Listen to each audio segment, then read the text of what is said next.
কয়দিনের জন্য? এখানে তো এমনিতেই একটা বাদ ছিল যে এটা ভেঙে গেছে, কতদিন হয়েছে? একটু আগে বলছিল না সুইচ গেট ছিল আমার ব্যাংকে, সুইচ গেট ব্যাংকে তো মাত্র 10 মিনিটের ব্যবস্থা। আর এই যে জাউ বাগান যেটা ছিল এটা ব্যাংকে মাত্র 7 দিনে।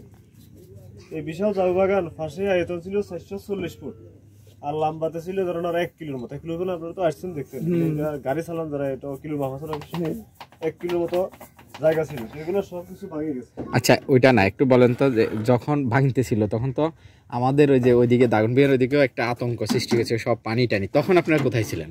আমরা এখানে ছিলাম, কিন্তু ওই পানি আমরা উপরে দেখি এটা উঠে নাই না, এখানে পানি উঠে নাই, এখানে পানি ওঠে না। কিন্তু পানি ওই যে ভিতর থেকে পানি যে সাবজেক্টটা ছিল এটা নিজে বা সুইচ গেটের তলে যে বালুটা ছিল ওইটা সরালাইছে, সরালাইবার পরে এই যে সুইচটা নিচের দিকে দাবি বসে গেছে। সুইচ এখনো জায়গায় আছে, সুইচ এখনো কোথায় সুইচ দেখা যায়, এখনো আছে ওখানে, এখনো দেখা যায় সুইচ এখনো জায়গায় আছে। ওটা ঢেউয়ের সাথে যায় নাই, নিচে বসে গেছে, নিচে বসে গেছে। ও আচ্ছা, ওই নিচের মাটি সরে গেছে, এত বড় একটা সুইচ যদি কয়টা ফাইলিং দিত তাহলে সুইচটা নিচে বসতো না, কিন্তু সুইচটা নিচে। তখন কি এগুলি ডুবছিল? মানে ওই বন্যার পানি? মানে আপনারা বলতেছেন আপনাদের এটা এত কাছে, এটা পানিতে ডুবে নাই? এটা আমরা পানি দেখি না এখানে ডুবুকন থেকে, আমরা এখানে দোকান করছি না। যেদিন সুইচ ভাঙি যায় আমরা ওই দিনই এখানে দোকান করছি। আর সুইচ ভেঙে যাওয়ার পরে পরে তো একদম ওইদিকে সব তলাই ইয়া হয়ে গেছে। এটা আমাদের কবিরা মানে কি আমরা সোনা কাজি লই আমরা হিয়ার উত্তর দিকে হয়েছি, কিন্তু আমাদের এদিকে হয়নি। মানে এদিক থেকে তো কমতেছে পানি, এদিক থেকে তো পানি খালি বাইরে যেতেছে না, এদিকে ওইদিকে চলে, ওই দিক থেকে এদিকে আসতেছে, আসি এদিকে। আপনাদের ওইদিকে গড়াই উপরে দিয়ে আসছে না, না নিচে দিয়ে আসছে? না, নিচে দিয়ে আসছে। আমরা আমাদের এখানে সুইচ গেটের উপরেও পানি হয়নি। সুইচ গেটের মানে যে ডালা গেট ছিল 15 ফুট, মানে 15 ফুট একটা ডালাই ছিল, 15 ফুটের উপরে পানি হয়নি, 15 ফুটের নিচে ছিল। এমনি শুধু ভেঙে গেছে। মানুষজনের ক্ষয়ক্ষতি হয়েছে তো অনেক, মানুষজনের ক্ষয়ক্ষতি হয়েছে ধরেন 60-50টা ফ্যামিলির বাড়ি চলে গেছে। 2টা ফ্যামিলি বড় ঘর ধরতে পারে না, মাল সামানও বার করতে পারে না। আপনাদের বিষয়ে এমনি রাষ্ট্রীয়ভাবে কেউ? রাষ্ট্রীয়ভাবে কেউ আসে না, রাষ্ট্রীয়ভাবে তো আসে না কেউ। এলাকার এবং কি মেম্বার ছিলেন যারা, নেতা যারা, তারাও কেউ আগে আসে না। কেন? আমরা তো এই যে জামাত ইসলামের পক্ষ থেকে তো কেউ আসে না। ও পারে যে দায়িত্বশীলরা যারা সবাই মিলে যে আমাদের এখানে যারা আছে অবশ্য তাদের হয়তো পরিচয় আছে আপনাদের সাথে। বলিয়েন যে মুসাফুরের যে সুইচ ব্যাংক এদের আশপাশে আপনারা খোঁজ নিয়েছেন? যদি কেউ যদি খোঁজ নিয়ে বলে থাকে আমি তো বাড়িতে ভিডিও করতেছি, আমার কাছে নিয়ে আসেন, তার সাথে আমি কথা বলি।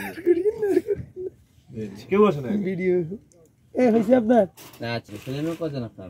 ছেলে মেয়ে 4 জন, একদম মারা গেছে, 3 জন আছে। আচ্ছা আচ্ছা, এমনিতে কেমন চলতেছে ব্যবসাটা? যে আগে করছি, এখন সুইচ লাগার পরে আর না, এখন মানুষজন কম আসে না? এই ধরেন না, আজকে 500 টাকার মতো বেচি, কালকে বেচি 1000 টাকা। বলেন আপনার এখানে অভিজ্ঞতা সম্পর্কে বলেন, এই শুরু থেকে পর্যন্ত কেমন কিভাবে চলতেছে ব্যবসা বাণিজ্য? আচ্ছা, লাভ লস আমরা পরে খাতা বসে হিসাব করুন, আপনি আগে বলেন। লাভ এগুলো চলে লাভ আছে, না চলে লস। আজকে যে টাকা বেচি এই টাকায় আমার লস, এটা আমার লাভ। ছেলে মেয়ে কজন আপনার? 4 জন। না, একজন মারা গেছে। আর এরা দুজন আপনার কি হয়? এই ছেলে আর মেয়ে, বড় জনগণ। বড় জনগণ পড়াশোনা করে? হ্যাঁ, মাদ্রাসায় পড়ালেখা করে। কোথায়? কোথায়, কোন মাদ্রাসায়? আমাদের এখানে এই যে তসির আহমদ দারুন কোরআনিয়া হোসেনিয়া মাদ্রাসায়। ওই সময় যে যখন চতুর্দিকে পানি উঠেছে আপনার এখানে উঠে নাই বলছেন, কিন্তু অন্যদিকে যোগাযোগ করতে পারছেন আপনারা? সব দিকে আমরা সব যোগাযোগ। কেমনে? চতুর্দিকে তো আপনাদের পানি ছিল, এখানে ছিল না, কিন্তু এইদিকে ওইদিকে ধরেন আমাদের বসুরহাট বাজারে পানি ছিল না, তাহলে আমাদের এখান থেকে যোগাযোগ, আমাদের বসুরহাট যোগাযোগ পানি নিতে আমরা যোগাযোগ বিচ্ছিন্ন নিয়েছি। সোনাগাজী, ফেনী এসবগুলো পানি আছিল, আমাদের পশ্চিম জুড়ে এগুলোতে পানি ছিল না। এদিকে ওই যে রাস্তার ডুবা ডুবা অবস্থা ছিল, কিন্তু উপর রাস্তায় উপর খুব কমে উঠছে, রাস্তায় পানি ওঠে না। সামনে আর কি সামলান জানি, আমার কি উনার সাক্ষাৎ